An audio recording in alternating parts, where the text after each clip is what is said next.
역대급 경쟁이 벌어진 차기 여신금융협회장에 카드사, 캐피탈사 대표를 제치고 정통 관료 출신의 인사가 낙점됐습니다. 회장이 되면 명예와 더불어서 4억 원에 달하는 연봉, 판공비는 덤입니다. 다른 금융 관련 협회장도 마찬가지긴 한데요. 왜 이렇게 협회장직이 인기인지 그 배경을 이충우 기자와 함께 이야기 나눠보도록 하겠습니다. 이번에 여신금융협회장 하고 싶었던 사람이 많은 걸로 알고 있는데 선거 과정부터 한번 설명을 해주시죠. 예, 지난주 금요일이었죠. 차기 여신금융협회장 후보자 면접이 있었습니다. 예. 그러니까 카드사와 캐피탈사 등 여신금융협회 회원사 대표들이 최종 후보 3인의 공약을 검증했는데요. 그 최종 후보 3인 면면을 한번 살펴보면 민간 출신을 대표하는 정수진 전 하나카드 사장, 그리고 노무현 정부 시절 청와대에서 행정관을 지내며 민관 경험을 두루 갖춘 점을 내세운 이뮤 전 여신금융협회 상무 등으로 좁혀졌습니다.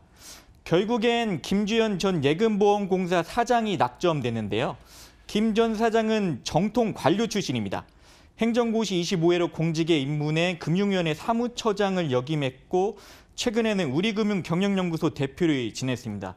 김 전 사장은 특히 후보자 가운데 유일하게 프레젠테이션까지 준비한 것으로 알려졌는데요. 첫 번째 순서로 비교적 긴 시간 면접을 본 끝에 극도로 말을 아끼며 면접장을 떠났습니다. 현장 영상 한번 보시겠습니다. 어차피 좀 있으면 결과도 나오고 하니까 양해 좀 부탁드립니다. 오는 18일 이제 회원총회 의결을 거쳐 협회장에 선임이 되는데 이미 카드사와 캐피탈사 대표들이 투표로 결정한 만큼 사실상 확정이다 이렇게 볼 수 있겠습니다. 예.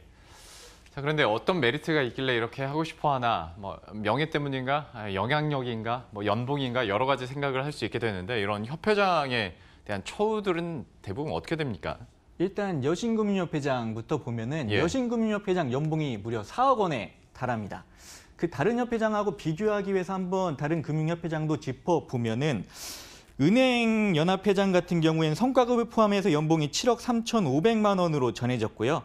6억 원 수준인 금융투자협회장의 여신금융협회장이 살짝 못 미치긴 하지만 6대 금융협회장으로서의 처우를 확실히 보장받고 임기 3년도 보장되는 자리입니다. 예. 여신협회장의 경우 다른 협회장하고는 다른 게 이제 퇴직 후에도 1년간 현직 협회장 수준의 대우를 받는 것으로 전해졌고요. 직전 금융 관련 협회장 선거를 보면은 연초에 저축은행 중앙회장 선거가 있었습니다. 이 저축은행 중앙회장 공모에도 역대 최다 인원이 몰렸는데요.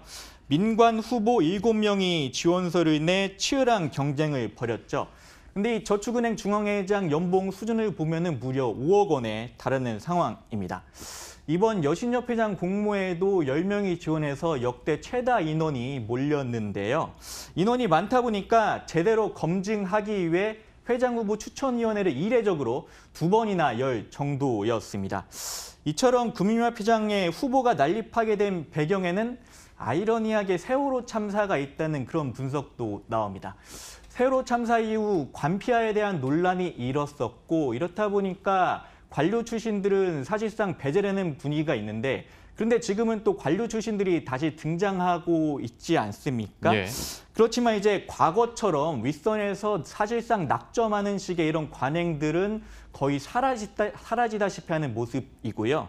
이러다 보니까 예전처럼 최고 권력자의 의향은 누구에게 있다식의 내정설이 힘을 잃게 되다 보니까 민관 출신 너나 할 것 없이 모두 지원하면서 경쟁이 점차 치열해지고 있는 이런 양상을 보이고 있습니다. 참 여러 가지 분석들이나 추측들이 나올 수밖에 없는 거고 처음 들어봤더니 프레젠테이션 할 만하네요. 예, 굉장한 혜택을 보게 되는 건데 다시 이제 이번 선거 결과와 관련해서 대부분 이렇게 보면 가장 최선호, 그러니까 낙점이 될 만한 후보군을 보면 현직에 있는 대표가 가장 먼저 떠오르긴 하는데 그렇습니다. 정통 관료 출신이 됐단 말이죠. 가장 큰 비결은 어디서 찾아볼 수 있을까요? 일단 현직 협회장이 첫 민간 출신입니다. 상근직으로 협회장직이 전환된 이후에 민간 카드사 출신으로는 대표 출신은 처음으로 민간 출신 회장이 탄생한 게 현재 협회장이 있고요. 이런 점도 좀 현직 협회장으로서 한계가 있다. 이런 점도 좀 작용한 것으로 보이고 아무래도 업계를 대변해서 당국과 소통하는 것이 중요한 역할이라는 점에서 관료 출신이 유리한 점이 많지 않습니까? 예. 결국 정부의 수수료 인하 정책으로 업계가 최악의 위기에 빠진 상황에서 당국과의 소통하는 것이 중요한 역할로 부상하고 있는데 이런 점에서 관료 출신이 더 수월하지 않겠냐. 이래서 더 높은 평가를 받은 것으로 보입니다. 그런데 앞서서 카드사 노조들은 관료 출신 인사를 반대하면서 낙하산 논란까지 불거지기도 했었거든요. 그런데 이제 관료 출신으로 협회장직에 오르게 된 김주현 전 사장이 이런 카드사 노조와의 갈등 해결해야 될 몫으로 남아있게 됐습니다. 그러니까 사실 스스로를 증명해야 되는 숙제도 남아 있는 거고 카드사 얘기가 나왔기에 한번 여쭤보는 건데 카드사 업황이 계속 안 좋다, 수익성 계속 떨어지고 있다라는 얘기가 나오지 않습니까? 협회장의 어깨도 그만큼 또 무거워지지 않을까 싶은데요. 지난해 이제 11월에 발표했던 정부의 정책으로 해서 카드 수수료가 크게 떨어지지 않았습니까? 예. 그래서 수수료 인하로 인한 여진을 최소화하는 것이 단기 과제로 꼽히고요. 수수료 인하로 카드사들은 올해 최악의 실적을 낼 것을 전망하고 있고 카드업계 종사자, 카드업계 노조들은 구조조정이 가속화될 것이다 이렇게 우려하고 있는 상황이거든요.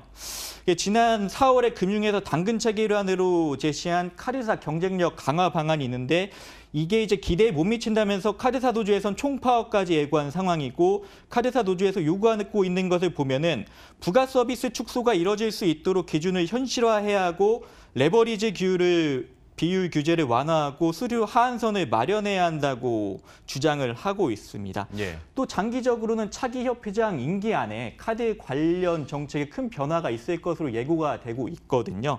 지금은 정부가 나서서 영세, 중소 자영업자의 수수료를 정해주고 있지 않습니까? 그래서 정부의 시장 개입이 과도하다는 비판도 있는데 최근 아예 중소상인의 협상력을 올려주기 위해 단체 협상권 부여 방안을 검토해보자 해서 연구 용역을 추진하고 있거든요.